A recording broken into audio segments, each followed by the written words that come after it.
पिछले 4 दिनों में शेयर बाजार ने जो तेजी दिखाई है, इस पर आप क्या सोच रहे हैं? मुझसे तो जितने लोग टकराए हैं उनमें 4 अलग अलग कैटेगरी के लोग मिले।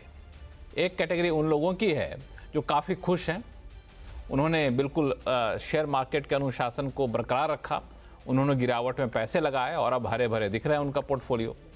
दूसरी कैटेगरी उन लोगों की है जो पछता रहे हैं, काश गिरावट में पैसा लगाया होता, अब पता नहीं वो मौका फिर से आएगा कि नहीं आएगा। तीसरी कैटेगरी उन लोगों की है जो ये मान रहे हैं कि अब बाजार में गिरावट का दौर खत्म हो गया है, पैसा लगाने का समय आ गया है और अब लगाने के लिए शेयर तलाश रहे हैं।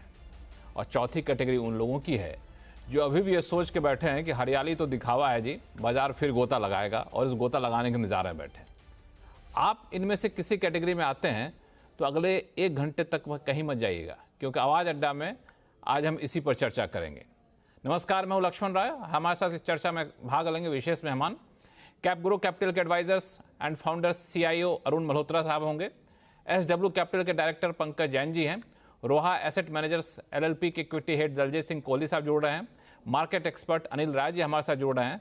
और आप बाजार दिग्गजों के बीच आज हमने आमंत्रित किया है एक खास मेहमान को। वो है अजय श्रीवास्तव जी, जो कि ग्लोबल ट्रेड रिसर्च इनिशिएटिव के फाउंडर हैं, जीटीआरआई के फाउंडर हैं।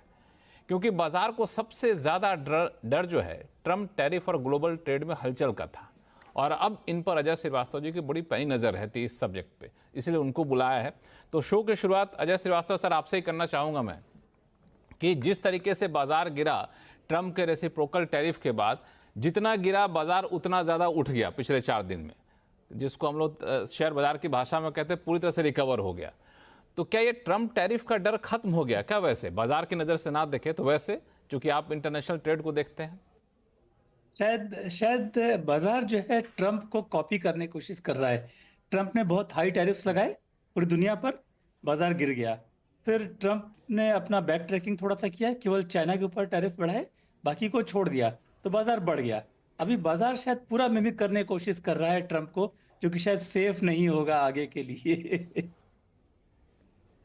नहीं, लेकिन अब क्या माना जाए कि बाजार को छोड़ भी दे तो क्या ट्रम्प साहब ने जो 90 दिन का पॉज दिया है, क्या वो इशारा है कि अब वो बहुत ज़्यादा सख्त रहने वाले नहीं हैं, भले ही उनकी मजबूरी क्यों ना हो? मैं आपकी बात से पूरी तरह सहमत हूं। इनफैक्ट एक मूवमेंट शुरू हो गया, जो ट्रम्प साहब जब आए थे तो उस समय एक मूवमेंट था टैरिफ बढ़ाने का, और he was looking all powerful. लेकिन अभी एक मोमेंटम जो है दूसरे डायरेक्शन में शुरू हो रहा है, जैसे कि लाखों लोग यूएस में सड़कों पर हैं, उनकी बॉन्ड यील्ड्स गिर रही हैं, उनके मार्केट्स गिर रहे हैं। तो एक इंटरनल मैसेज चला गया है शायद ट्रम्प टीम के पास में, कि अभी बहुत हो गया है, अभी जो कर रहे हैं उसको थोड़ा बहुत उसको मैनेज करिए। लेकिन बहुत वायलेंट मूव शायद मार्केट और US internal market front support नहीं करेंगे।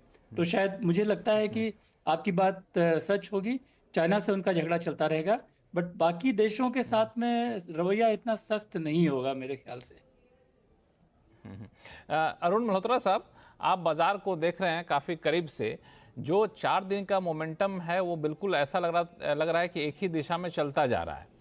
तो ये माना जाए कि बाजार को अब लग रहा है कि अब इससे डरने की ज़रूरत नहीं, भले ही 90 दिन बाद फिर से ट्रम्प साहब वापस आ जाएं अपने उसी रुख में, लेकिन बाजार एक फैक्टर के लिए चल चुका तो चल चुका, अब उसी फैक्टर से बार बार डरेगा नहीं। यही वजह कि बाजार में अब ट्रम्प का डर खत्म हो गया है।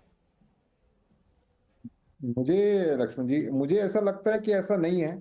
ये जो ट्रेड पॉलिसी ट्रेड वॉर है अभी भी एक ट्रांजिशन फेस में है। कहाँ जाके सेटल होगा, कहाँ इसका इक्विलिब्रियम होगा, मुझे लगता है कि किसी को आइडिया नहीं है। और आइडिया इन द सेंस कि उसका मैग्नीट्यूड क्या होगा, उसका इकोनॉमिक सिस्टम पे ओवरऑल क्या इम्पैक्ट आएगा। तो मुझे लगता है कि ऐसी सिचुएशंस में जहां इतनी अनसर्टेनिटी है, यहां पर दावे के साथ कह देना कि उसका इम्पैक्ट खत्म हो गया बहुत मुश्किल है। आज की डेट में जब हमारे पास सारे हैं जिनका इम्पैक्ट नहीं है, इन्फ्लेशन पे क्या इम्पैक्ट आएगा, तो इन्फॉर्म्ड डिसीजन लेना बहुत ही मुश्किल है आज की डेट में। और ये एक लेवल है, ट्रेड आपने लगा दिया, किसी के अगेंस्ट टैरिफ लगा दिया, बट उसका जो सेकंड ऑर्डर इम्पैक्ट है, क्योंकि आपने लगा दिया, वो फैक्ट्रियां हैं, उसका अनएम्प्लॉयमेंट पे क्या इम्पैक्ट आएगा। तो ये जो अनसर्टेनिटी है, ये मार्केट की वोलेटिलिटी में इम्पैक्ट हो रही है, जो थोड़ी कम हो गई बिकॉज 90 डेज का पॉज आया। तो कहीं ना कहीं थोड़ी अनसर्टेनिटी कम हो गई कि शायद जो अब 90 डे के बाद आएगा वहां पर कहीं ना कहीं स्मूथनेस होगी और इतनी एक्सट्रीम टैरिफ नहीं होंगे। तो जो मार्केट आपने बोला आज की डेट में हरा रंग दिखा रही है, आई थिंक कहीं ना कहीं थोड़ी अनसर्टेनिटी, इनडिसाइसिवनेस इन्वेस्टर्स की है, और फियर जो इन्वेस्टर्स में जो फियरफुल थे, काफी लोग उसमें वो नीचे मंदी में बेच के जा चुके हैं। बिल्कुल। यहाँ पे दलजीत सिंह कोहली साहब, मैं आपको जोड़ना चाहूँगा कि अगर अनिश्चितता है, जैसा कि मल्होत्रा साहब ने कहा भी, तो ये अनिश्चितता बाजार में दिख नहीं रहा है। मतलब जिस तरीके के स्ट्रांग मोमेंट आया, तो लग रहा है कि अनिश्चितता से ऊपर जा चला है, या फिर आपको लग रहा है कहीं और से मोमेंटम आ रहा है, कोई और फैक्टर है जिसको बाजार ज़्यादा पसंद कर रहा है? नहीं लक्ष्मण जी, देखिए अनिश्चितता तो है ही, जो अनसर्टेनिटी है उसको हम अभी पूरी तरह मना नहीं कर सकते, नकार नहीं सकते। ये जो मार्केट अभी मूवमेंट हुआ है, एक तो पैनिक रिएक्शन होता है तो उसका ऑब्वियसली रिकवरी अच्छी आती है हमेशा से। ये नेचर ऑफ द बीस्ट है मार्केट का। ट्रेडिंग जो करते हैं उन लोगों के लिए ये बहुत, इनफैक्ट उनके लिए तो ये पैराडाइज है कि इस तरीके के मूवमेंट मिलेंगे उनको काम करने के लिए। दूसरी चीज, अभी मार्केट ये मान रहा है कि शायद ये 90 दिन में जो है कुछ बायलैटरल ट्रेड्स हो सकते हैं, कुछ बायलैटरल आप समझौते बना सकेंगे, और एक जो नैरेटिव बन रहा है कि ये सब टर्मोइल में इंडिया एक अच्छा बेनिफिशियरी हो सकता है। तो अभी तक ये सब गैस वर्क है, अभी कोई एक्शन सामने नहीं आया है, बट मार्केट ऐसा मान रहा है कि अगर ये टर्मोइल होगा भी, पहली चीज तो हम लोग भी ये आई थिंक 15 दिन पहले एक नोट में लिखा भी था कि हमारा ये बहुत क्लियर मानना है कि ये जो इतने हाई लेवल के टैरिफ्स हैं ये शायद सस्टेनेबल नहीं है। इसमें रीनिगोशिएशन होगा, इसमें रीथिंकिंग होगी, और हम एक रीजनेबल टैरिफ पे आएंगे। तो ऐसा मानना कि टैरिफ बिल्कुल खत्म हो जाएंगे और हम प्री टैरिफ एरा में चले जाएंगे, वो भी गलत होगा।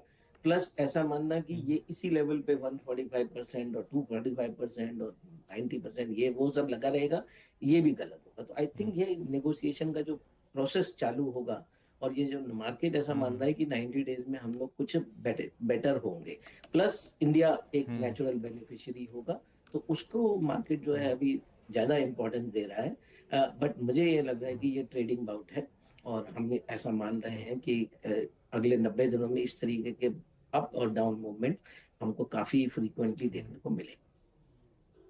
बिल्कुल, काफ़ी फ्रिक्वेंटली ऊपर नीचे देखने को मिलेगा। पंकज जैन साहब, आपकी भी राय यही है या फिर कुछ अलग आप देख रहे हैं इस पूरे मोमेंटम में? लक्ष्मण जी नमस्कार, थैंक्स फॉर हैविंग मी। देखो जी नमस्कार।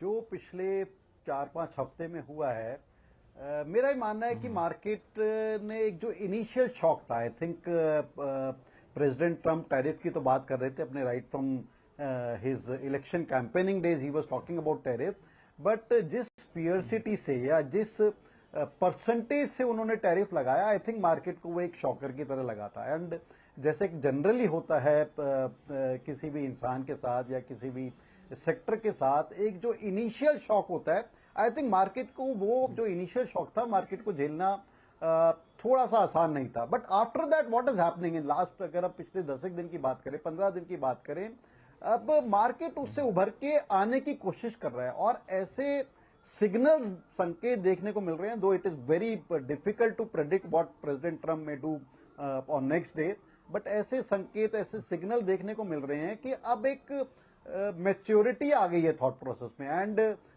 जो रेटरेटिक आज से 2-3 हफ्ते पहले थी यूएस एडमिनिस्ट्रेशन या प्रेसिडेंट ट्रम्प की तरफ से, उसमें डेफिनेटली एक आई वुड से एक साइलेंट पीरियड आया, एक थमासा है, and even they are looking for sort of reasonable sort of negotiations with the major markets. और खास तौर से अगर हम देखें, सबसे बड़ी जो मेजर कंटेंडर है, जो मेजर फाइट है टैरिफ, और it is between US and China. जो वर्ल्ड की इकोनॉमिक ऑर्डर है उसका 40 से 50% आज ये दो कंट्रीज होल्ड कर रही हैं। And now the ball seems to be on a stronger footing, seems to be in China's court.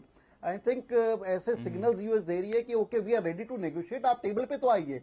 और चाइना अपनी रेटरिक थोड़ी सी अपने आप को शायद अपर एंड देने की कोशिश कर रहा है, they are trying to bring issues like Taiwan and all on the table. But मेरा ये मानना है, मार्केट भी इसको सेंस कर रही है, शायद आने वाले कुछ हफ्तों में नेगोशिएशन स्टार्ट होंगे, मेजर इकोनॉमीज में नेगोशिएशन होंगे, स्मॉलर इकोनॉमीज में नेगोशिएशन होंगे, एंड वर्ल्ड ऑर्डर ठीक है, एक जीरो टैरिफ नहीं होगा, आई थिंक डेफिनेटली टैरिफ होगा, बट एक रीजनेबल टैरिफ के साथ we could see a world order in next few weeks.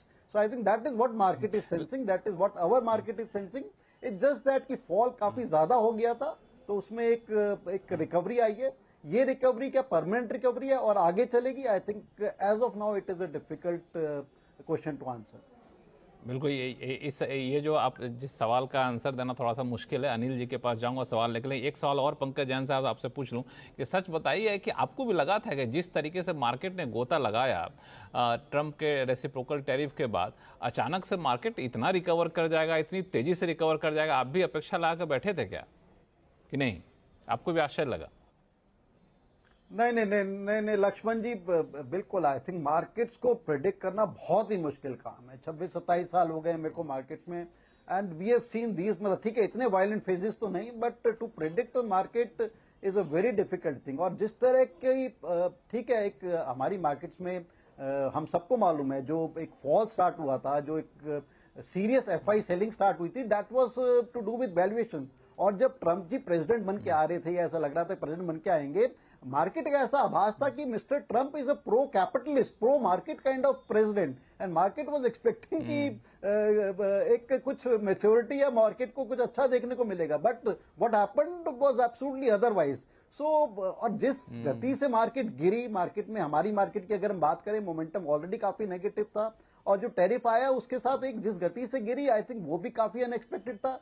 जिस गति से शार्प वी टर्न आया या यू टर्न आया, वो भी अनएक्सपेक्टेड है. Whether this U turn will be able to hold up, I think it's a difficult question, क्योंकि आने वाले वक्त में ट्रंप फैक्टर मेरे को लगता है थोड़ा सा कम हो गया है. अब क्वार्टर 4 रिजल्ट्स भी आने शुरू हो गए हैं, एंड मार्केट में जबकि क्वार्टर 4 रिजल्ट से एक्सपेक्टेशन काफी कम है इस बार काफी कम है, but even that would be added factor.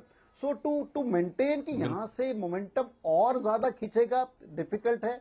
यहां पर सस्टेन रहेगा, डिफिकल्ट है, but one will have to play the game with maturity के साथ गेम प्ले करना. अनिल जी, क्या लगता है कि मार्केट यहाँ इस मोमेंटम को सस्टेन कर पाएगा, या फिर आपको लगता है कि उतार चढ़ाव रहेगा अभी? जी देखिए, पहले तो हमको ये देखना होगा कि जो मार्केट गिरा था ना, उसका विशेष कारण क्या था. जो मार्केट की में गिरावट हुई है भारतीय बाजारों में, उसका सबसे इंपॉर्टेंट जो प्राइम फैक्टर था वो था एफआईआईज की सेलिंग. अगर ध्यान रखें तो जब हमारा मार्केट गिर रहा था उस समय यूएस के मार्केट में अच्छी खासी उछाल चल रही थी, और जब ये टैरिफ वाली सिचुएशन आई है उन दौरान काफ़ी बिकवाली हुई. हमारे भारत के डीआईएस तो खरीद ही रहे थे, रिटेल थोड़ा बहुत बेच रहा था, लेकिन डीआईएस ने अच्छी खासी खरीदारी चल रही थी.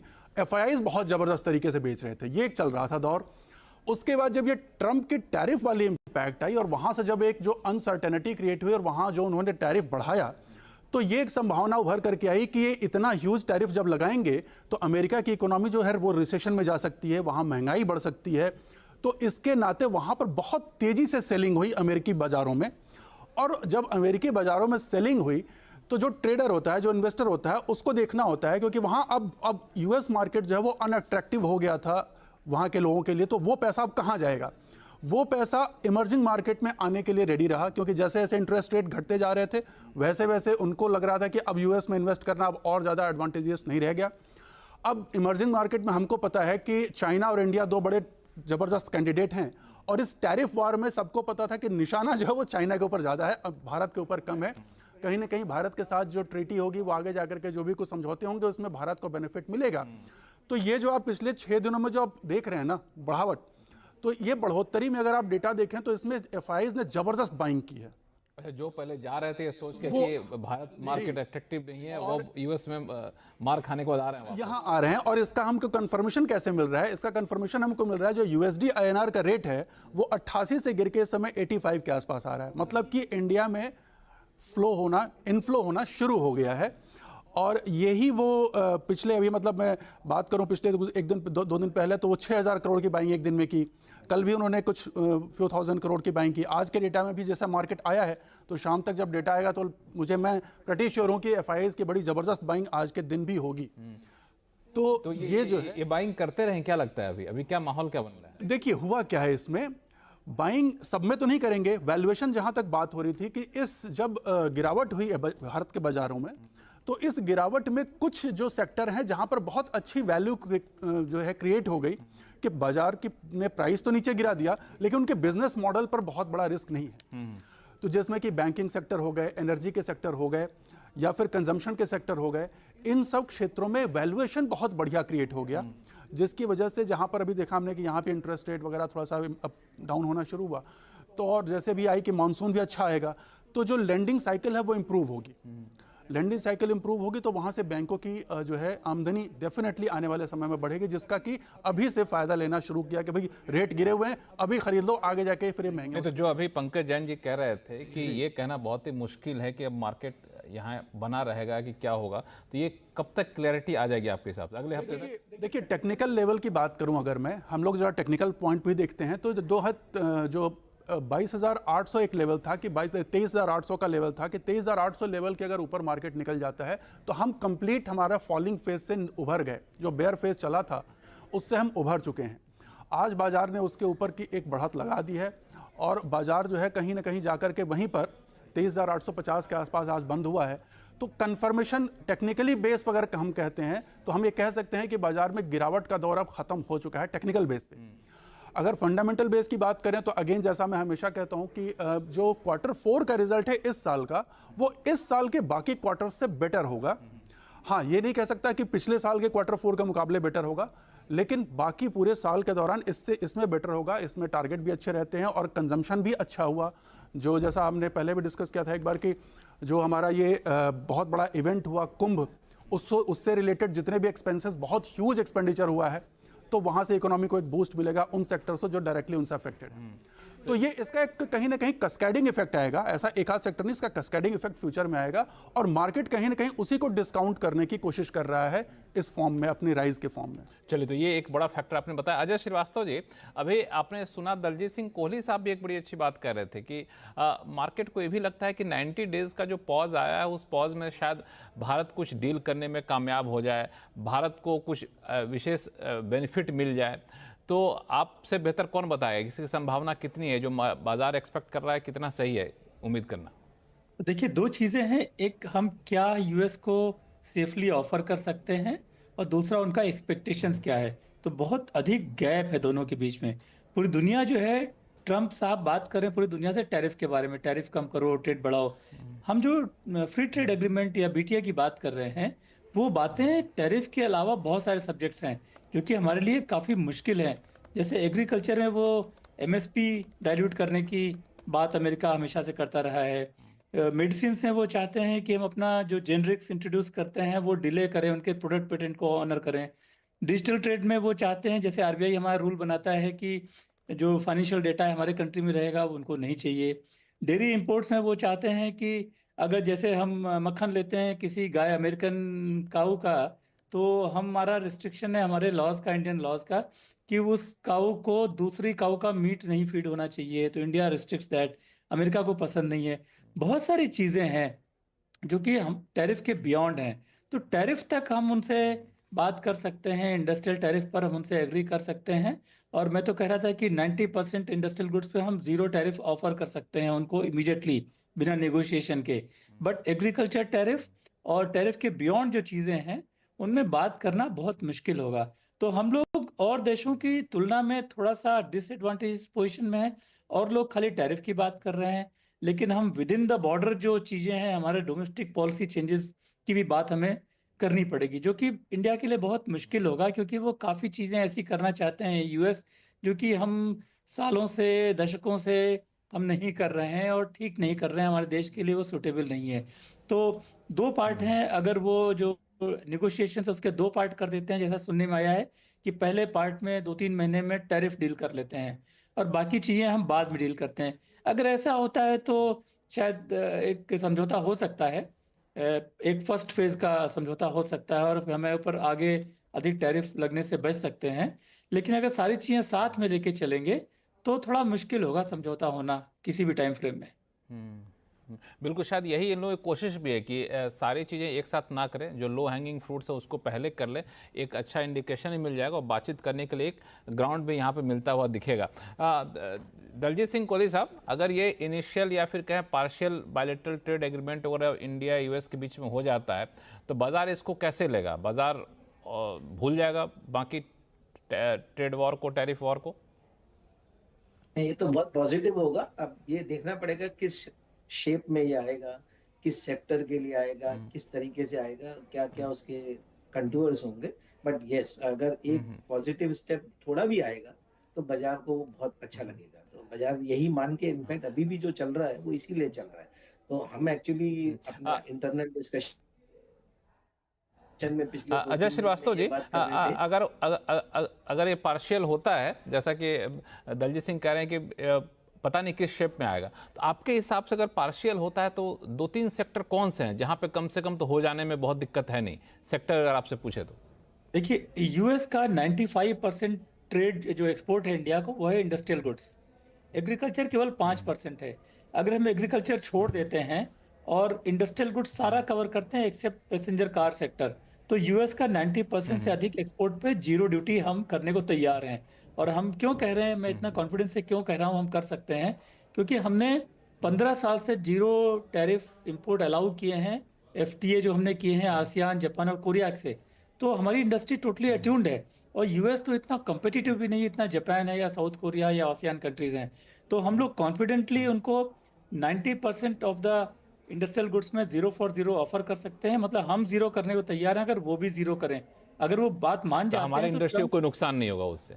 जी हाँ, कोई नुकसान नहीं होगा। ट्रम्प साहब तो कहते हैं ना कि टैरिफ की बात है, हम कहते हैं लो हमने टैरिफ जीरो कर दिया। और मैं चाहता हूँ ये बात अगर कोई बड़े लेवल से हमारे यहाँ ऑनरेबल से प्राइम मिनिस्टर साहब ऐसा कहते हैं, क्योंकि ट्रम्प सारी पब्लिक पोस्चरिंग करते हैं ना, तो हम भी पब्लिक पोस्चरिंग करें, दुनिया हमें जो भी समझे। देखो हम 90% यूएस ट्रेड में टैरिफ जीरो करने को तैयार हैं, ये रही लिस्ट। और वो लिस्ट आप उनसे शेयर कर लीजिए।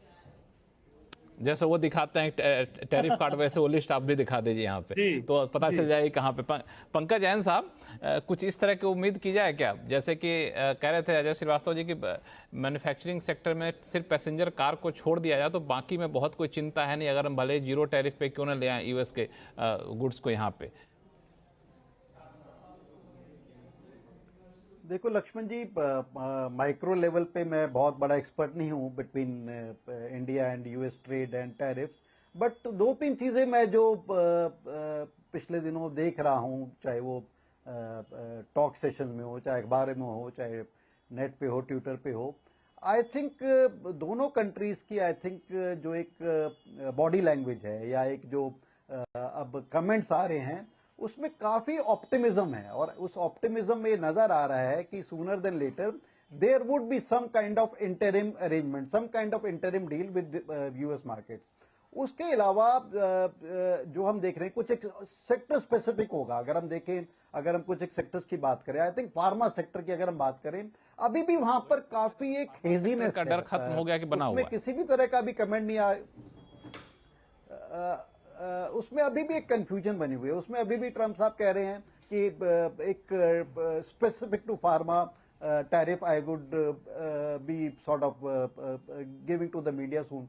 सो आई थिंक इसके अंदर जो है एक सेक्टर स्पेसिफिक अप्रोच लेनी पड़ेगी और मेरे को लगता है कि एक इंटरिम अरेंजमेंट जरूर आएगा। बट हमें नहीं बोलना चाहिए interim arrangement just between India and US खाली उस चीज से मार्केट्स नहीं नजरिए देखेगी, मार्केट ये भी देखेगी बाकी वर्ल्ड ऑर्डर क्या है। जैसे पिछले दिनों अपार्ट जिस तरह से चाइना यूएस वॉर चल रही या टैरिफ वॉर चल रही थी, मार्केट को ये भी काफी बड़ा डर है, अभी भी है, वो डर गया नहीं है कि कहीं वहां से डायरेक्ट इनडायरेक्ट डंपिंग तो नहीं हो जाएगी चाइना से इनटू इंडियन मार्केट। सो इस चीज के काफी समीकरण है, काफी इस पजल के जिक्सॉ पजल है कि काफी इफ्स एंड बट्स हैं। So let's see, I think we will have to go on week by week basis. Dumping वाले को लेकर के तो इंडस्ट्री बड़ी चिंता में है। डंपिंग वाले सवाल पे मैं एक बार अजय श्रीवास्तव जी की राय लूंगा, लेकिन एक चीज जो आपने फार्मा की बात छेड़ी जैन साहब, फार्मा को लेकर के क्या कहेंगे? जो हमारे दर्शक देख रहे हैं वो अभी फार्मा से दूर रहें? नहीं लक्ष्मण जी, उसका जवाब मैं इस तरह दूंगा। आई थिंक अगर हम देखें कि इसको let us put it this way कि इस तरह की टर्मोइल वाली मार्केट में, इस तरह की वॉलेटाइल मार्केट में, जहां हमारे को नहीं पता कि अगले दिन प्रेसिडेंट ट्रंप से किस तरह का ट्वीट आएगा, कि किस तरह की अप्रोच रखें। आई थिंक हमारे को एक लॉजिकल साइंटिफिक अप्रोच लेनी पड़ेगी, because we don't know what President Trump may do next day. इसमें हमारे को what we have been advising our clients, what we have been telling our people, कि आप ये देखो कि कौन से ऐसे सेक्टर्स हैं जिनमें आप ओनरशिप बढ़ाना चाहते हो, कि आने वाले 3 महीने 6 महीने या आने वाले 6 हफ्ते 6 महीने 12 महीने, these are the sectors, these are the stocks I want to own. और जब जब अगर बड़ा डिप्स मिले, ये मान के कि ultimately things will even out, ultimately ये जो हाई वेलोसिटी वेव चल रही है इनमें एक थमाव आएगा, ultimately things will even out, तो उन सेक्टर्स में, उन स्टॉक्स में मेरे को आने वाले वक्त में बहुत अच्छा पैसा मिलने को मिलेगा।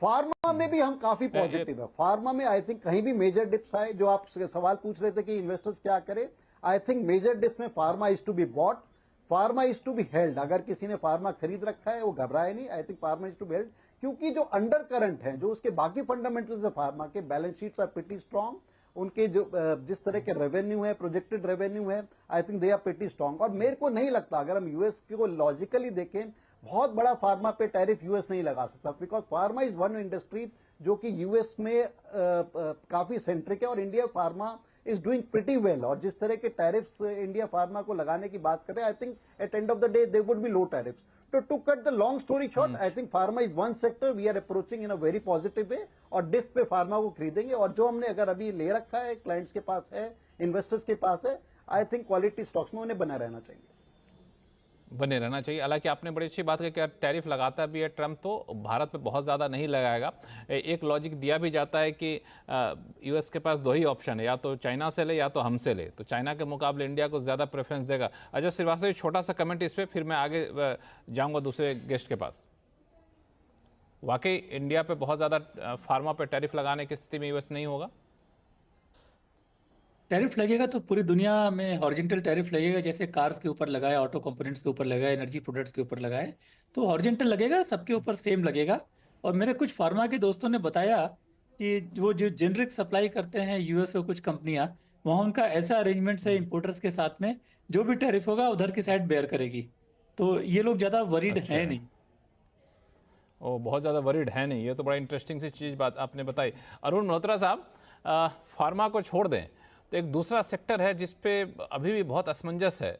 कंपनियों के रिजल्ट आ रहे हैं, वो भी बहुत अच्छा गाइडेंस नहीं दे रहे हैं, बहुत संभल के बातें कर रहे हैं, वह आईटी सेक्टर। अभी आपने इन्फोसिस के ताज़ा तरीन रिजल्ट भी देखा होगा, उनके गाइडेंस देखे होंगे, तो आईटी सेक्टर को लेके आप लोग क्या सजेस्ट कर रहे हैं अपने क्लाइंट को?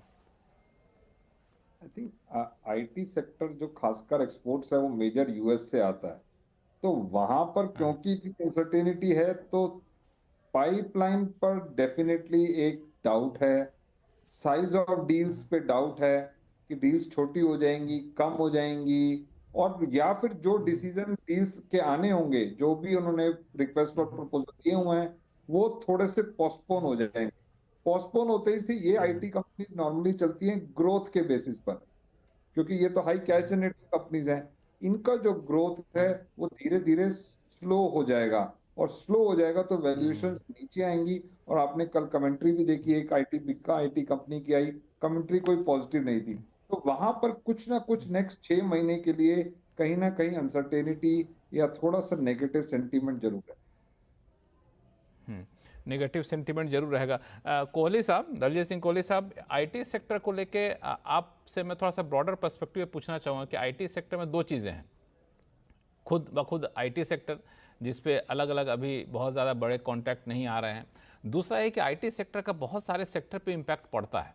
जैसे कि मैं एक रिपोर्ट पढ़ रहा था कि करीब 40 to 50% रियल एस्टेट जो है वो आईटी सेक्टर के एम्प्लॉय और इनके अलग अलग खर्चे की वजह से चल रहा होता है। ऐसे ही कई सारे खर्चे होते हैं जो कंज्यूमर सेगमेंट है, वहाँ भी आईटी सेक्टर का इम्पैक्ट पड़ता है, क्योंकि वहाँ पे बड़ी संख्या में लोगों को रोजगार मिलता है। अब 4000 हर साल हायर करने वाली कंपनी आप कहें कि हम 600 लोगों को हायर करेंगे, तो ये भी एक इम्पैक्ट पड़ रहा होगा दूसरे सेक्टर पर चलकर, जिसको हम लोग शायद अभी तक फैक्टर इन कर नहीं रहे हैं। तो ये सब कितना बड़ा कंसर्न है? देखिए लक्ष्मण जी, आईटी सेक्टर पे ग्रोथ का कंसर्न है, और ये जो यूएस की अनसर्टेनिटी क्रिएट हुई, तो इसकी वजह से जो रिसेशन की बातें हो रही हैं, या फिर वहां पे एक ओवरऑल इन्फ्लेशन बढ़ने से उसका इम्पैक्ट आईटी सेक्टर पे पड़ने ही वाला है। No doubt about it. Plus अभी हम ये देख रहे हैं जो एआई वगैरह और जो दूसरी टेक्नोलॉजीज आ गई उसका भी इम्पैक्ट आईटी सेक्टर के ऊपर है। तो मिला जुला इम्पैक्ट ये है कि ये सेक्टर में अभी वैल्यूएशन कंफर्टेबल भले ही होते जा रहे हैं, बट ग्रोथ का कोई बहुत ज्यादा सामने विजिबिलिटी नहीं है। और जो सेकेंड ऑर्डर इम्पैक्ट जो आपने बोला कि इनका इम्पैक्ट बाकी कंजम्पशन रिलेटेड सेक्टर्स पे, सब सेगमेंट्स पे पड़ेगा, तो वो मुझे लगता है कि अब उतना इम्पोर्टेंट नहीं रहा जितना आज से कुछ साल पहले होता था, बिकॉज हमारे यहाँ पे बाकी सेक्टर्स भी अच्छे से ग्रो कर रहे हैं। तो अब कि हम पूरी तरह हमारा जो इंडिया का, अगर हम इसको, मैं ऐसे कहूंगा कि इंडिया डोमेस्टिक कंजम्पशन जो है उसका कितनी निर्भरता है केवल आईटी के ऊपर, तो वो पिछले कई एक डेकेड से काफी धीरे धीरे कम हो गई है। तो अभी और बहुत सारे सेक्टर्स जो है वो चल रहे हैं। तो इसके लिए हमें ऐसा बहुत वन ऑन वन नहीं दिख रहा है। इनफैक्ट हम लोग कंजम्पशन पे काफी बुलिश हैं, क्योंकि हमें एक तो ये जो गवर्नमेंट की तरफ नहीं से तो जो आप schemes लोग है, अपने उनका क्लाइंट को क्या सजेस्ट कर रहे हैं? आईटी सेक्टर में दूर रहें या फिर जहां कम अच्छे वैल्यूएशन वाले शेयर मिल रहे हैं वहां लिया जाए कि नहीं, अभी बिल्कुल वेट एंड वॉच किया जाए? नहीं, हमारे पोर्टफोलियो में एज ए डिस्क्लोजर एक भी आईटी स्टॉक अभी नहीं है और हम अभी ले भी नहीं रहे। अच्छा, तो पोर्टफोलियो अच्छा, में ना तो है ना तो नहीं ले, consumption कंजम्पशन के स्टॉक रखे हुए हैं। अनिल जी, आईटी सेक्टर को लेकर आपका क्या व्यूज रहता है? जी, आईटी सेक्टर को लेकर के जैसा कि दलजीत जी ने कहा और अरुण जी ने कहा, ये मैं सहमत हूँ इनकी बातों से कि अभी हो क्या रहा है आईटी सेक्टर के साथ कि हमारा मैक्सिमम जो आईटी सेक्टर है वो पूरा पूरा यूएस एक्सपोर्ट पे डिपेंडेंट है और वहाँ की इकोनॉमी में रिसेशन की संभावना दिख रही है, वहाँ की इकोनॉमी में ग्रोथ जो है वो स्लो होती हुई दिख रही है, जिसका कि सीधा सीधा इम्पैक्ट इनकी रेवेन्यू पे पड़ना शुरू हो जाएगा। आने वाले समय में जब तक ये सारी चीज़ें सेटल नहीं होती, जब तक कि वहाँ के यूएस की इकोनॉमी में स्पीड अप नहीं आता है, तब तक इनकी रेवेन्यू का जो हम कहेंगे इनकी रेवेन्यू में ग्रोथ या बढ़ोतरी वो बहुत हद तक संभव नहीं दिखाई दे रही है। ऑलरेडी इनके वैल्यूएशन जो है वो पिछले मतलब पुराने ग्रोथ के प्रोजेक्शन के हिसाब से वैल्यूएशन मार्केट में चल रहे थे। इस स्तर पर भी मैं नहीं कहूँगा कि इनके प्रोजेक्शन की जो वैल्यूएशन है वो बहुत कंफर्टेबल है, क्योंकि अगर हम आने वाले समय के इनकी ग्रोथ रेट को देखेंगे तो वो हमें गिरती हुई दिखाई दे रही है, जैसा जल्दी जी ने कहा। और इसी वजह से कहीं ना कहीं बाजार जो है इस सेक्टर को नकार रहा है, इस सेक्टर से दूरी बनाए हुए है, जिसका नतीजा है कि इस सेक्टर में गिरावट होती चली जा रही है, इन शेयरों में खरीदारी कम दिखाई दे रही है। लेकिन ये जो गिरावट है ये परसेप्शन यूएस के डर की वजह से सारा कुछ यूएस के भेड़ चाल में चले जा रहा है, या फिर आईटी सेक्टर की अपनी भी दिक्कतें हैं एआई की वजह से या फिर बाकी वजहों से? देखिए, एकदम है, एआई की वजह से भी दिक्कतें हैं, लेकिन इसमें जो मेजर इम्पैक्ट है वो कहीं ना कहीं है यूएस की इकोनॉमी, क्योंकि यहाँ की जितनी आईटी कंपनीज हैं, हम सर्विस सेक्टर हैं, हमारी आईटी कंपनीज मोस्टली सारी की सारी सर्विस सेक्टर कंपनीज हैं और वो यूएस की इकोनॉमी को सर्व करती हैं। अब वहाँ की जब इकोनॉमी में जब जो इनकी जो ग्रोथ रेट है वो जब स्लो होगी तो उसका सीधा सीधा इम्पैक्ट इनकी रेवेन्यू पे पड़ेगा, जिसकी वजह से हम इनको एडजस्ट करेंगे इनके वैल्यूएशन को, तो यहाँ से वो काफ़ी नीचे दिखाई देंगी। यही सबसे बड़ा डर है जो मार्केट इसको डिस्काउंट कर रहा है। एक और मार्केट को जो डर सता रहा है अजय श्रीवास्तव जी, वो अभी पंकज जैन साहब ने कहा भी था, वो था आपको डंपिंग को लेकर के। तो ये डंपिंग वाली जो बात है, ये चूंकि जाहिर तौर पे चाइना पर ज़्यादा टैरिफ लगाएगा यूएस, तो चाइना को अपना बाजार चाहिए, इतना सारा माल बना के बैठा हुआ है, तो बैठ के तो अपनी पूंजी को डुबाएगा नहीं, कम से कम कुछ तो पूंजी निकल जाए। तो जो चाइना अक्सर किया करता है कि सस्ते में सामान भेज दो, तो बाज़ार कहाँ है, तो भारत एक बाज़ार है।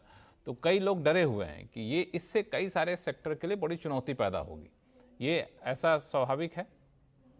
तो दो तीन चीजें होंगी मेरे हिसाब से। तो डंपिंग तो हमेशा से होती रही है, India, China, Brazil, US, European Union हर एक के ऊपर एंटी डंपिंग ड्यूटी लगाता रहा है इन्वेस्टिगेशन करके। इंडिया के ऊपर चाइना और ये सारे कंट्री लगाते रहे, वो ऑलमोस्ट रूटीन प्रोसेस है।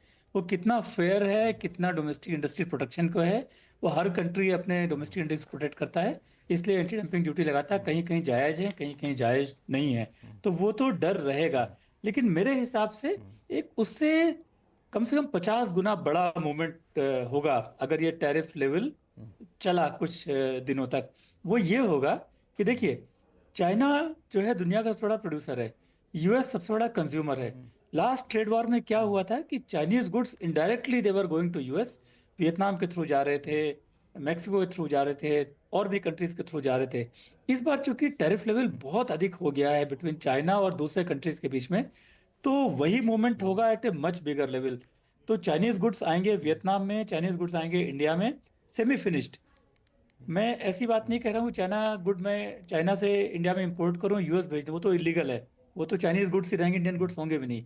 मैं कह रहा हूँ सेमी फिनिश इंटरमीडिएट गुड्स मैं लाऊंगा, जैसे आईफोन के कंपोनेंट में लाता हूँ और यहाँ पर असेंबल करता हूँ। उस तरह का मूवमेंट बहुत सारे सेक्टर में पैदा होगा, नई वैल्यू चेन्स डेवलप होंगी between China and other countries including India, और वो बेनिफिशियल रहेगा चाइना के लिए भी और बाकी सब कंट्रीज के लिए भी, इंडिया को भी उससे गेन होगा। तो काफ़ी लोगों ने एट द फर्म लेवल बात करनी शुरू कर दी, चाइनीज जो फर्म से अप्रोच कर रहे हैं इंडियन एक्सपोर्टर्स को, और इंडियन एक्सपोर्टर्स भी इधर उधर बात कर रहे हैं, तो वो मूवमेंट ऑलरेडी शुरू हो गया है। मैं काफ़ी लोगों से इस बारे में बात कर चुका हूँ। तो डंपिंग आपके हिसाब से जो बात आपने कही है वो पॉसिबिलिटी है, लेकिन हमारे यहाँ directorate general of trade remedies है, उसको वॉच करता है, बहुत ही एफिशिएंटली वॉच करता है, तो उसमें हमें डरने की जरूरत नहीं है, वो लोग वॉच कर रहे हैं। लेकिन जो दूसरा है पॉजिटिव मूवमेंट है कि चाइना से हम कच्चा माल या इंटरमीडिएट लेकर हमारे यहाँ बनाएंगे और तब हम अपने यहाँ बेचेंगे, दुनिया में बेचेंगे, यूएस में बेचेंगे, वो एक पॉजिटिव वैल्यू चेन डेवलपमेंट होगा जिससे जॉब्स क्रिएट होंगे और ग्रोथ होगा। जी, इसका एक पॉजिटिव पक्ष भी यहाँ पर है। हालांकि डीजीटीआर जो एंटी डंपिंग वाला मामला देखता है वो बड़ा लंबा चलता है पूरा प्रोसेस। अभी देखा हमने डीजीटीआर ने स्टील पे ड्यूटी रिकमेंड भी कर दिया, अभी तक फाइनल नोटिफिकेशन आया नहीं, तब तक बात कहाँ से कहाँ पहुँच के चली गई। अरुण मल्होत्रा साहब, एक जो बात मैं दलजीत सिंह साहब का पकड़ के देखा कि उन्होंने कहा कि हमारे पोर्टफोलियो में तो कंजम्पशन स्टॉक बहुत ज़्यादा है, और इस बीच हमने देखा कि स्काई मेट हो चाहे आईएमडी हो, उन्होंने प्रोडिक्ट कर दिया कि मानसून जो सामान्य से ज़्यादा रहेगा। मुझे लगता है कि दलजीत सिंह साहब के पास पहले जानकारी पहुंच गई थी, इसलिए शुरू से कंजम्पशन स्टॉक रखे हुए हैं। आप लोग भी ऐसा ही कुछ मान के चल रहे हैं, कंजम्पशन स्टॉक ही फोकस में रहेगा? हाँ, कंजम्पशन स्टॉक फोकस में रहेगा। थोड़ा रूरल में भी आपको कहीं ना कहीं उठा दिखा है, कहीं ना कहीं कंजम्पशन ज्यादा दिखा है। तो बट मुझे हम लोग as a house not too bullish on specially FMCG stocks, जहाँ पे ग्रोथ नहीं आया है, काफी सालों से बड़ा म्यूटेड ग्रोथ रहता है। बट ऐसा क्यों? लोग तो खरीद रहे हैं। मैं गया था शॉपिंग मॉल में एक जगह, तो देखा सबसे ज्यादा भीड़ कहीं पे थी तो एसी की दुकानों पे थी। लोग एसी के पास मतलब दिखाने वाले एग्जीक्यूटिव कमी पड़ जाए थे। तो वही मैं कह रहा था, वो कंजम्पशन में I think ACs is a sweet spot, क्योंकि काफी इस बार गर्मी आई है, इलेक्ट्रिसिटी हर जगह पहुंच चुकी है, तो एसी का कंजम्पशन काफी अच्छा रहा है। तो वो नंबर्स वैसे जो आइटम्स हैं जो डिस्क्रिशनरी हैं, जहां पर लोगों का अब नीड्स बढ़ती जा रही है, आई थिंक वहां पर आपको एक उछाल दिखेगा और वहां पर आपको नंबर्स अच्छे दिखेंगे। But overall I think rural consumption या जो कंजम्पशन हमारे एफएमसीजी टाइप वाले कंजम्पशन है, वहां पर आपको अभी भी कहीं मुझे स्वीट स्पॉट नहीं दिखता। स्वीट स्पॉट नहीं दिखता। दलजीत सिंह कोहली साहब को दिखाइए इनके सामने, आपको क्या दिख गया ऐसा जो आप अपने पोर्टफोलियो में रख रहे हैं और मल्होत्रा साहब को नहीं दिख रहा है? हाँ, तो लक्ष्मण जी, एक्चुअली ये बहुत ब्रॉड टर्म है कंजम्पशन के बहुत सारे सब सेगमेंट्स हैं। तो अपने ने खाली एक कंजम्पशन की बात करके छोड़ दिया था, तो एक्चुअली हमारे पास भी कोई नहीं, आप बोलिए, आप कोहली साहब मल्होत्रा साहब दोनों को दिखाई, बताइए आप। हाँ बोलिए। कोई भी स्टेपल्स स्टॉक नहीं है। हम लोग कंजम्पशन में क्या देख रहे हैं, एक तो हाई एंड कंजम्पशन, तो हमारे पास एक कार डीलर है, बड़े लग्जरी कार वाले हैं। हमारे पास कंजम्पशन में बहुत सारी चीजें जो होम बिल्डिंग मटेरियल से रिलेटेड हैं, होम सॉल्यूशंस हैं, जो जैसे सर ने अभी बात किया एसी वगैरह उसके तक से रिलेटेड है। हम रूरल कंजम्पशन को जो ये बेनिफिट, जो लाडली बहन योजना और दूसरी तरीके की योजनाएं, तो जो इसका जो पैसा रूरल फोक्स को मिल रहा है, प्लस जो मानसून का बेनिफिट है, हमारा ये मानना है कि इसकी वजह से आपको रूरल कंजम्पशन में थोड़ा इम्प्रूवमेंट दिखेगा। तो स्मॉल अप्लायंसेस की कंपनीज हैं, तो इस तरीके के जो सब सेगमेंट्स हैं, and there are variety of them, तो हमारे पास 4-5 है, तो वो बहुत नीश एरियाज में है। तो we are not talking of consumption जो हम नॉर्मल सेंस में बात करते हैं कि आप डीमार्ट ले लो या पेज इंडस्ट्रीज ले लो, उस टाइप की कंपनियां नहीं है। वैसे भी हमारा तो स्मॉल एंड मिड कैप है, तो वो सब हमारे उसमें रडार में भी नहीं है। बट जो कंजम्पशन में भी विद इन दैट बहुत सारे सब सेगमेंट्स हैं। तो इनफैक्ट हम एग्रोकेमिकल या कुछ फर्टिलाइजर वाली कंपनी को भी कंजम्पशन का हिस्सा मानते हैं, क्योंकि वहां पे भी वो रूरल फोक्स में बहुत सारे यूज होते हैं, तो उसमें भी हमारे पास कुछ चीजें हैं। तो इस तरीके का तो कंजम्पशन का दायरा आपका ज्यादा बड़ा है, काफी बड़ा है, काफी बड़ा। अरुण मल्होत्रा साहब, अगर आपका कंजम्पशन ही, तो आपका पसंदीदा सेक्टर है कौन सा जो आप रिकमेंड करते हैं अपने क्लाइंट को और हमारे दर्शकों को भी कर दीजिए? आई थिंक हमारा मानना ये है कि ये जो अभी इकोनॉमिक टर्मोइल कह लीजिए या सिस्टम को जो शॉक्स लगे हैं, इसका मैग्नीट्यूड किसी को आइडिया नहीं है। वर्ल्ड पे क्या इम्पैक्ट होगा। तो आपको जो फोकस रखना है अपना इंडिया डोमेस्टिक फोकस्ड कंपनीज पे रखना है, जिसमें सबसे ऊपर टेलीकॉम है, को भी चलना है आपको। बैंकिंग एंड फाइनेंशियल सेक्टर है, सीमेंट है। जैसा आपने कहा मानसून अच्छा होगा तो रूरल में उसकी सीमेंट की डिमांड आएगी, और सीमेंट सेक्टर में अगर आप देखेंगे तो कंसोलिडेशन हो चुका है। तो कहीं ना कहीं कंसोलिडेशन होने के बाद एक बात के बाद आपको प्राइसेस ऊपर दिखेंगे और प्रॉफिटेबिलिटी हाई दिखेगी दिखेगी। तो इन चीजों पे अगर फोकस करेंगे, और we are more of a bottoms up approach, तो स्टॉक स्पेसिफिक जहां पर एक्सपोर्ट इतना सिग्निफिकेंट परसेंटेज नहीं होना चाहिए, ताकि कहीं भी कोई सप्लाई चेन में डिसरप्शन हो, कहीं सप्लाई डिमांड में कुछ हो, उसका इम्पैक्ट स्पेसिफिक कंपनी पे नहीं आना चाहिए। तो आपको फोकस डोमेस्टिकली, जैसा मैंने कहा बीएफएसआई देख लीजिए, जहां मुझे लगता है क्रेडिट डिमांड, आरबीआई ने अपनी मॉनेटरी ईजिंग स्टार्ट कर दिया है, जिसका इम्पैक्ट क्रेडिट डिमांड पे आएगा ही आएगा।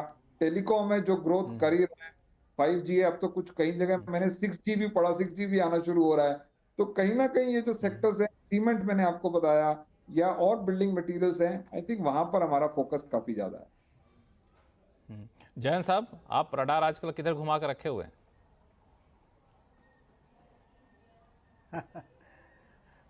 लक्ष्मण जी, एक गाना है हिंदी का कि कभी किसी को मुकम्मल जहान नहीं मिलता। सो दैट मीन्स जैसे क्या अगर बात। हम इसको स्टॉक मार्केट में मर्ज करने की कोशिश करें, जैसे आप थोड़ी देर पहले भी आईटी की बात कर रहे थे, तो आईटी में suddenly it has become the devil in the markets, you know, darling से डेविल बन गया है पिछले 3 से 6 महीने में।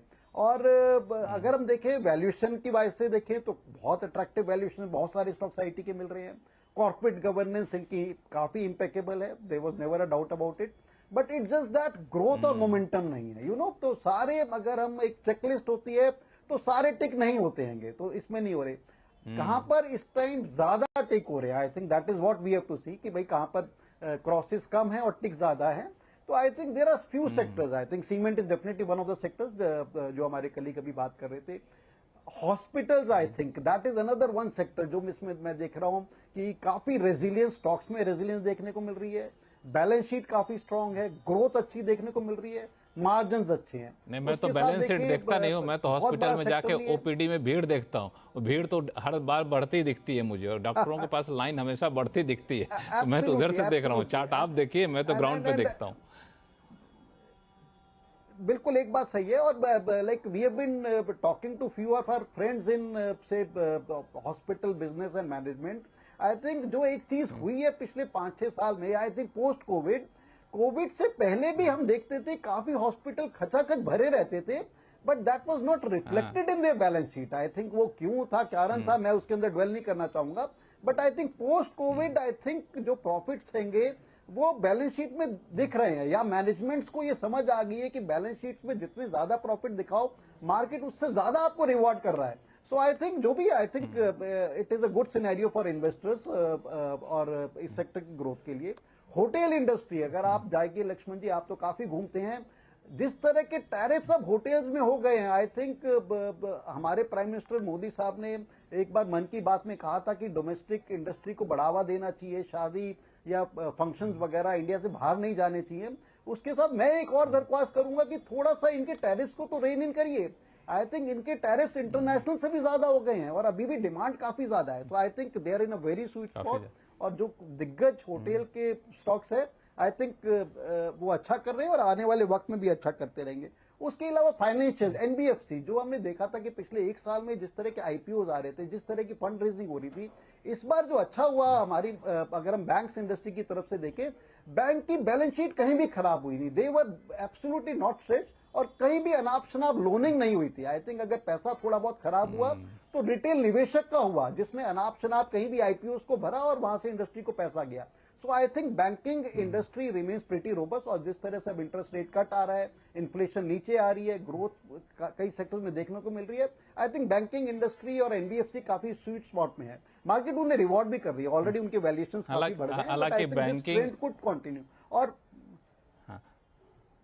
हालांकि बैंकिंग वगैरह की बात आपने की तो वहाँ तक तो बात ठीक है, लेकिन आपने ये जो बात कही ना तो मुझे बड़ी चिंता में डाल दिया कि लक्ष्मण जी आप तो खूब घूमते रहते हो। मैं वैसे मोबाइल का लोकेशन हमेशा ऑफ करके रखता हूँ, पता नहीं आपको ऐसे पता चल जाता है कि मैं घूमता रहता हूँ, मैं बहुत कम जाता हूँ वैसे, ठीक है। लेकिन बैंकिंग तो ऐसा है ना कि बैंक, ये होटल वाली बात आपने की तो अभी मैं चर्चा भी कर रहा था एक बार अपने गेस्ट से कि किसी का भी कोई इम्पैक्ट आ जाए, ट्रंप का आ जाए, शी जिनपिंग का आ जाए, किसी का भी आ जाए, लोग घूमना तो बंद नहीं करेंगे। अगर किसी को जाना है संगम में स्नान करे तो संगम तो प्रयागराज में ही रहेगा, उठ के तो यूएस जाने से रहा है ना।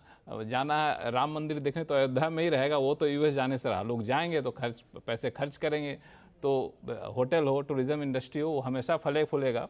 और रही बात बैंक की, तो लोग नुकसान में हैं तब भी बैंक के पास जाएंगे लोन लेने के लिए, फायदे में तभी बैंक के पास जाएंगे पैसे देने के लिए। तो दोनों तो बड़ी विचित्र इंडस्ट्री है जिसमें हर चित भी मेरी पट भी मेरी वाली स्थिति होती है। अनिल जी, बैंकिंग को लेकर के अभी जो कहा जयंत साहब ने, जी बड़ा इंटरेस्टिंग सा चीज़ है। अभी जो तेजी आई उसमें बैंकिंग की भूमिका बड़ी अच्छी रही। बैंक निफ्टी आप देखिए कि ऑल टाइम हाई के पास पहुंचने जा रहा है, पहुंची गया, लगभग पहुंची गया। ईसीबी ने ब्याज दरें घटा दी 0.5%, आरबीआई ने रेट कट कर दिया, एसबीआई की रिपोर्ट आई कह रहा है कि भाई 2 लगातार रेट कट हो सकते हैं, दुनिया भर में रेट कम होने जा रहे हैं। तो बैंकिंग सेक्टर तो मुझे लगता है कि पसंदीदा रहना चाहिए कुछ दिन तक और। एकदम बैंकिंग सेक्टर साफ मार्केट भी इस बात को कंफर्म कर रहा है कि बैंकिंग सेक्टर आने वाले समय में मार्केट का पसंदीदा सेक्टर डेफिनेटली रहेगा। और यही कारण है कि वो लगभग अपने ऑल टाइम हाई के पास लगभग पहुंच ही गया है। वो बस थोड़ा सा कुछ पॉइंट का डिफरेंस है, वरना वो आज ही टच कर जाता। नहीं, हालांकि पंकज जी ने एक और बात अच्छी बात कही कि अनाप शनाप लोन देना बंद कर दिए इन लोगों ने, जो हाँ एकदम। देखिए पहले से काफ़ी कुछ क्लीन हो गया है बैंकिंग सेक्टर में, काफ़ी ज़्यादा जो है वो जैसे कहते हैं सफाई अभियान हो चुका है ऑलरेडी। अब है क्या, देखिए हो क्या रहा है हमारे यहाँ, जैसा कि ये अरुण जी ने भी कहा, और कि यहाँ जो हमारा जो फोकस है उस समय इंडिया की जो ग्रोथ स्टोरी है, जो डोमेस्टिक कंजम्पशन है, उस पर रिलेटेड जो बिजनेस है वहाँ से है। और यहाँ पर उसके 2 एडवांटेज दिख रहे हैं।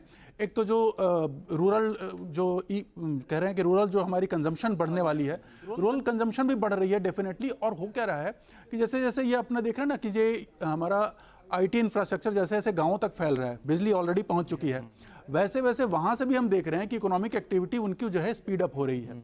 चाहे वो ई कॉमर्स का पेनेट्रेशन हो या वहाँ से कोई नए वेंचर की शुरुआत करना हो, तो गाँवों के लोग भी अब डायरेक्ट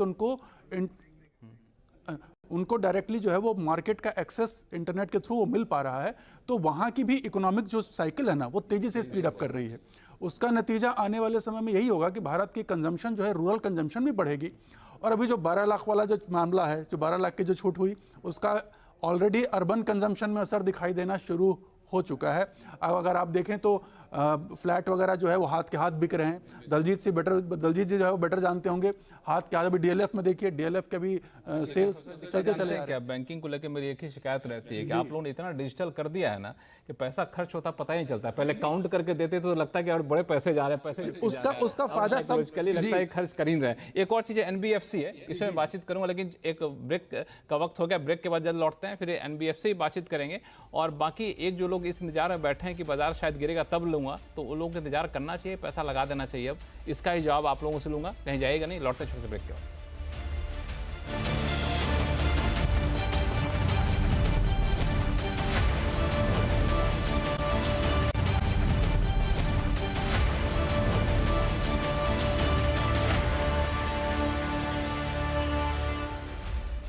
ब्रेक के बाद एक बार फिर से आपका स्वागत। हम लोग चर्चा कर रहे हैं आवाज अड्डा में इस बार की शेयर बाजार ने जो तेजी दिखाई है वो तेजी कितनी दमदार है, और अभी आपको करना क्या चाहिए अगर आप पैसा लगा के अभी भी बैठे हैं शेयर बाजार में पैसा लगाने के लिए। तो ब्रेक पे जाने से पहले अनिल जी से बातचीत हो रही थी मार्केट में बैंकिंग सेक्टर को लेकर। संक्षिप्त में जवाब चाहूँगा कि बैंकिंग तक तो ठीक है, एनबीएफसी पर क्या राय रखते हैं आप? जी, एनबीएफसी पर भी वही इम्पैक्ट आएगा इसका भी, क्योंकि एनबीएफसी का भी जो है वो पेनिट्रेशन रूरल एरियाज़ में इनफैक्ट ज़्यादा हो रहा है, बैंकों से ज़्यादा वो फैले हुए हैं। तो जैसे जैसे उनके भी बिजनेस में हमें साफ साफ ग्रोथ दिखाई दे रही है, क्योंकि इंडिया की जो ग्रोथ स्टोरी है, जैसा अभी बात हो रही थी कि एक और, जैसा अजय जी ने कहा था कि एक हमारे पास और संभावना हो सकती है हमारे देश में, कि जो है वो चाइना के थ्रू रॉ मटेरियल यहाँ आना शुरू हो जाए और वहाँ से फिर को प्रोसेस होकर के बाहर, तो ये एक नया एवेन्यू मैन्युफैक्चरिंग का डेवलप हो सकता है, जिसकी वजह से एनबीएफसीज को भी बहुत अच्छे क्रेडिट ग्रोथ होने के चांसेस हो सकते हैं। तो एनबीएफसी भी एक रखिए, बैंकिंग में देखा ही हमारे कई वक्ताओं ने कहा। लेकिन जो ब्रेक पे जाने से पहले मैंने कहा था, कई लोग अभी भी इस इंतजार में बैठे हैं कि ये जो तेजी है ना वो आ तो गई है, लेकिन हम पैसा लगाने में चूक गए, लेकिन इंतजार करेंगे, शायद फिर वापस गिरावट आएगा तब खरीदेंगे। तो ये इंतजार करना कितना सही है, कितना गलत है, इस पे मैं आऊँगा। सबसे पहले अरुण मल्होत्रा साहब, आप ही बता दीजिए कि ये इंतजार लोग करें कि अब छोड़ दें इंतजार, अब वो फरवरी वाला महीना नहीं लौट के वापस आएगा। लक्ष्मण जी, मेरा पर्सनल और हमारे हाउस का ये मानना है कि जो बॉटम था वो स्टॉक प्राइसेस में वो तो बन चुका। अब फरवरी ले लीजिए, मार्च ले लीजिए, तो मिड कैप्स में था, जो पेन थी वो अब खत्म हो गई है। यहाँ से हो सकता है हम एक स्टेग्नेशन पीरियड में रहें, एक रेंज में रहें, बट अब वो जो फियर और जो हुआ था, जो वो एक जो स्क्रीन देख के डर लगता था, वो मुझे लगता है अब दोबारा नहीं होगा। और इसका एक रीजन और भी है कि यहाँ से जो कमेंट्री है टैरिफ्स की वो इम्प्रूव होती जाएगी, तो वो जो धीरे धीरे धीरे फियर कम होता जाएगा। तो अब निवेशक को करना क्या चाहिए, धीरे धीरे स्टेजेस पे पैसा लगाते जाना चाहिए, रुकना नहीं चाहिए। और हिस्टोरिकली कोई भी कभी बॉटम पर खरीद नहीं सकता और कोई भी टॉप पर सारा माल बेच नहीं सकता, तो आपको एक बेच नहीं सकता। अपना इन्वेस्टमेंट करते रहना चाहिए। कोहली साहब, आप भी मानते हैं कि अब यहाँ से बॉटम बन चुका है, अब जो ऊपर ही जाएगा या फिर इसी के आसपास घूमता रहेगा, या फिर आपकी राय कुछ और है? लक्ष्मण जी, मैं ये नहीं कह सकता कि बॉटम बन चुका है कि नहीं बन चुका। Major part of negative news is factored, ये बात सही है, बट अभी किस करवट क्या बैठेंगे, क्या ट्वीट कब आएगी हमको पता नहीं, तो उसका इम्पैक्ट फिर मिलेगा। डर हाँ, कहाँ से ये लग रहा कह है आपको? सकता हूँ कि आपको अगले डर कहाँ से लग रहा है? सॉरी, डर कहाँ लग रहा है आपको? कहीं कोई डर का कोई पॉइंट दिख रहा है कहीं पे? नहीं, अभी तो ये कोई टैरिफ का मैटर सॉल्व नहीं हुआ है, ये अभी कुछ भी कहीं पे भी कुछ भी ट्वीट आ सकता है फिर से। तो मेरा ये मानना है कि आपको स्टैगर्ड पैसा लगाना है, जो भी बैड डे आता है। जो अगर आप लॉन्ग टर्म इन्वेस्टर हो तो आपको तो वो अपॉर्चुनिटी है ना, तो बैड डे में आपने जो हमने अपने पोर्टफोलियो में पिछले दिनों में भी किया कि जो पैसा हमने हर दिन नहीं खरीदना है, जिस दिन नेगेटिव डे है, जो आपको ये ऐसे मिड कैप में तो हजार पॉइंट 1500 पॉइंट का फॉल दिखता है ना, 1500 पॉइंट अप जाता है, 1500 पॉइंट नीचे जाता है, उस दिन आप अपने स्टॉक को खरीदिए, और ऐसे आपको 3-4 मौके तो कम से कम अगले 90 दिन में मिल ही सकते। बिल्कुल। पंकज जैन साहब, ये बैड डे का डेफिनेशन आपका क्या है? और मिड कैप वगैरह तो बड़े गिरे भी थे, स्मॉल कैप भी बहुत तेजी से गिरे थे, मौका मिले तो यहाँ हाथ आजमाना चाहिए अब? देखो, बिल्कुल लक्ष्मण जी एक कहावत है, नेवर से नो, और हमें ये नहीं मानना चाहिए कि जो वर्स्ट ऑफ द मार्केट था कि वो अब दोबारा नहीं आ सकता। डेफिनेटली जिस तरह का आज के दिन समीकरण है, I think things look much more optimistic, much more rosy what they were about 5-6 weeks back. But हमें नहीं भूलना चाहिए कि यूएस देश में प्रेसिडेंट ट्रम्प बैठे हुए हैं, एंड जिस तरह का उनका रवैया रहा है पिछले कुछ हफ्ते में, you never know what is in his pocket for next day or next week or next month। तो मेरा ये मानना है कि हम अपना होमवर्क कर सकते हैं। हमें नहीं पता कि यूएस प्रेसिडेंट आने वाले वक्त में क्या करने वाले हैं, हम अपना होमवर्क कर सकते हैं। हम अपना होमवर्क ये कर सकते हैं कि in this scenario we should identify, जैसे कि कौन से अच्छे सेक्टर्स हैं, उस सेक्टर्स में कौन से अच्छे स्टॉक्स हैं, उनमें जहां जहां मुझे मौका मिलेगा, विदाउट वरिंग कि ये बॉटम है, बॉटम के नजदीक है। टाइम वाइज हम किसी को बेस्ट ऑफ टाइमिंग नहीं कर सकते किसी स्टॉक को, किसी को best of bottoming out scenario हम नहीं ले सकते। सो हम एक रैशनली साइंटिफिकली अप्रोच ले सकते हैं, पैसा जरूर लगाना चाहिए। आई थिंक जिन लेवल्स पे हम हैं, आने वाले 6 महीने में, 9 महीने में, 12 महीने में, आई थिंक इस लेवल से काफी बेहतरीन लेवल पे होंगे। बट इस रास्ते में, इस जर्नी के दौरान क्या हम बीच बीच में 500-1000 पॉइंट के निफ्टी के डिप्स आएंगे नहीं आएंगे? आई think it's pretty cool, it's pretty possible कि उस तरह के डिप्स मिले। उन डिप्स में मेरे को लगता है कि हमारे को जो हमने स्टॉक्स आइडेंटिफाई किए हुए हैं, जो सेक्टर्स आइडेंटिफाई किए हुए हैं, जो हम मान के चल रहे हैं आउट परफॉर्मिंग है, उनमें निवेश करें। जो हम मान के चल रहे हैं कि अंडर परफॉर्मिंग, मान के इन द सेंस जो हमने रैशनली आइडेंटिफाई किए एक्सपर्ट के साथ अंडर परफॉर्मिंग है, उनसे निवेश थोड़ा सा कम करें। I think that is the best we can do.